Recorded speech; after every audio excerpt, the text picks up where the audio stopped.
గురు మార్పు వల్ల ధనుసు రాశి వారికి ఎలా ఉంటుంది? ధనుస్సు రాశి వారికి కనుక చూసుకున్నట్టయితే ఇప్పుడు ధనుస్సు రాశి వారికి అర్ధాష్టమ శని అనేటటువంటిది ప్రారంభమైంది. అర్ధాష్టమ శని వల్ల పెండింగ్లో ఉన్నటువంటి పనులన్నీ కూడా అలాగే ఉంటూ ఉంటాయి. దానివల్ల మానసిక చింతన ఎక్కువగా అనుభవిస్తారు.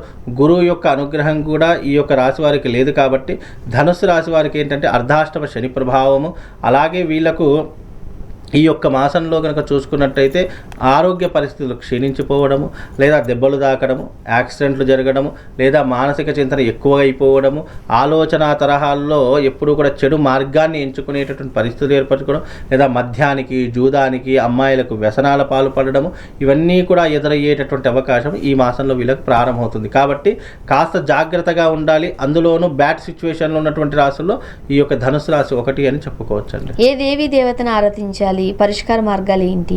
ముఖ్యంగా దేవీ దేవతను ఏదైనా ఆరాధించాలి అని అంటే కనుక ధనుస్సు రాశి వారు విష్ణుమూర్తి యొక్క ఆరాధన చేసుకోవడం చాలా విశేషం. విష్ణుమూర్తి యొక్క ఆరాధన చేసుకోవడం వల్ల కాస్త ఉపశమనం కలిగేటటువంటి అవకాశం ఏర్పడుతూ ఉంటుంది. అలాగే ఈ యొక్క ధనుస్సు రాశి వారు ఎవరైతే ఉన్నారో వీలైనంత వరకు గురువారం రోజున ఉపవాసం ఉండేటటువంటి ప్రయత్నం చేసుకోవాలి.